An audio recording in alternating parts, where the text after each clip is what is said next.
few years ago when I got my first projector, one of the first things that went around my head was, would it be possible to replace my TV? And at the time, it simply wasn't. Most projectors in that period a few years ago just simply weren't bright enough. And the ones that were bright enough were prohibitively expensive. And then as we've moved on, technology has advanced, as it usually does, and the ability to have a real alternative to having a projector instead of a TV, or having your projector replace your TV, is now becoming a real possibility. But there are certain things that you must consider before you would even think about having a projector that would replace your TV. So we're going to break it down in this relatively short video in what you need to replace your TV with a projector and why that's a good thing. The first thing you need is a quality projector. It's pointless really just going for some cheap-ass thing that's not going to be bright enough and really going to give you an awful picture quality. There's nothing worse than getting a projector that's cheap or just good enough, and then eventually you start watching it and you just don't get the experience that you kind of hyped up within yourself with that expectation of what you hoped it would be as to the reality of what you eventually get. Blindingly obvious is to spend as much as you can on a very good projector, and make sure it's an ultra short throw projector, and there's a reason behind that. But the whole purpose of an ultra short throw projector is that it can be placed very close to the screen and then projects upwards, and then have one that can go as close to the screen as possible. But bear in mind that the more you move the projector, or the ultra short throw projector, closer to the screen, the smaller that image is likely to be. Now, those are getting better.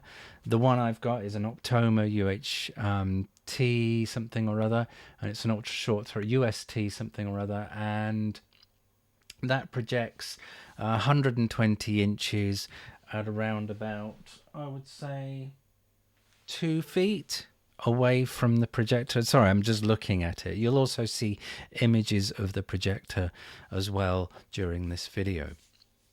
So the first thing to look at is to invest as much as you can in a decent ultra short throw projector that's not going to be too far away from the screen that you're going to project onto. Do not project this onto a wall. Now, or even onto a normal projection screen. Now, there's a reason behind that. Normal projection screens are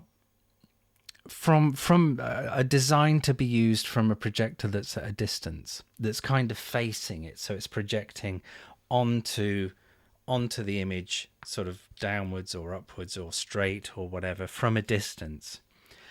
And it doesn't matter if that projection screen has some imperfections, and they usually do. You know, they're not going to be perfectly taut and perfectly flat. So any projected image is not going to show any huge amount of distortion, or certainly any that's really noticeable. So you can kind of get away with a standard projection screen and a projector because you're not going to get any distortions. Now, the important thing to remember with an ultra short throw projector is it's using some pretty clever technology to project the image from a short distance upwards onto the image, onto the surface. Now, this sort of angled projection exaggerates any imperfection that's on the surface in which it's being projected on. So if you're using a standard projection screen, it will then look pretty awful. What will tend to happen is that you'll get these distortions. This is where a normal projection screen wouldn't be suitable, because a UHT, ultra short UST projector, ultra short throw projector, will exaggerate any imperfections within that screen. And the same too for any wall. Unless that wall is perfectly flat and doesn't have any bubbles or bits or anything like that on there, it's going to be, you're probably just better off getting a very good screen to begin with. So don't project onto a wall, even though sometimes you do see that in the marketing things. If you can get a fixed screen, the one that's kept taut, and the same too for if it's a projection screen, make sure it's one that's kept under tension. Number 3 is make sure it's an ALR screen. ALR stands for Ambient Light Reflective Screen. And what that does is that any ambient light that's coming from the top is absorbed almost by the screen. It's either bounce back or just, it's not causing any interference with the image that's being projected upwards.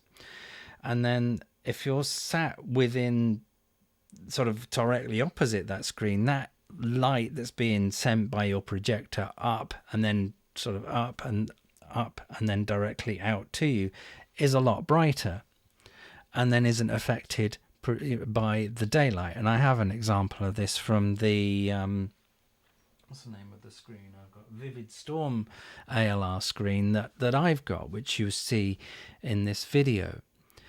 And what that enables you to do is that it enables you to watch a film or anything you want to do on your screen through your projector during the day. During just normal bright sunlight, it doesn't have an enormous effect. Of course, during, if the room is completely dark, there is a difference. But it's not as, say, night and day, excuse the pun, as it would be if you were using a normal projector beaming across a room onto a normal projection screen, where in a room like this, it would just get washed out, no matter how good that projector would be. Whereas with a ultra short throw projector and an ALR screen that's kept taut and tight, that would then it would absorb most of the sort of the light that's being the ambient light, I guess, and then it would reflect a lot of the light that's being fed to it from the ultra short throw projector back at you. So you're not losing an awful lot from the ambient light in the room. What that enables you to do is basically watch a movie during the day when you want to watch a movie. It's not all of us, certainly sort of in the UK in the summer, it's light. It can be light till about 10 o'clock in the evening in sort of midsummer. So sometimes you want to relax and watch a movie, but unless you've got blinds where you can darken the room, you're stuck with the TV or a washed out image. So it is possible to have a projection screen replace your TV. The only thing I think that you have to consider is that I have one behind me. I've got this 8K Samsung behind me, and I use that predominantly for playing games. A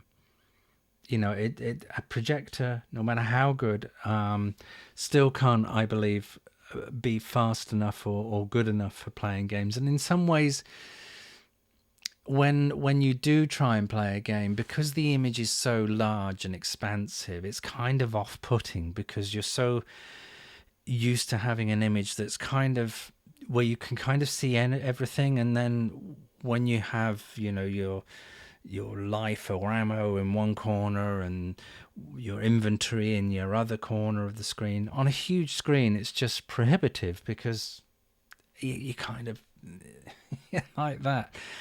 So it's not too great for those sorts of games. It's okay for driving games, but again, you have to have a pretty quick projector to do that, so there's not too much of a delay. But for normal movies, for normal TV, for consumption of media and so on, aside from gaming, it is very possible now to have a ultra short throw projector, an ALR projection screen as a replacement for your TV. And also, for instance, the ultra short throw projector I got from Optoma, a lot of them now have sound, like Soundbar built in. And you know, that one's okay. I've got a surround sound Dolby Atmos system here in my room, but I have heard from the actual projector itself, and they're pretty decent. They are pretty good.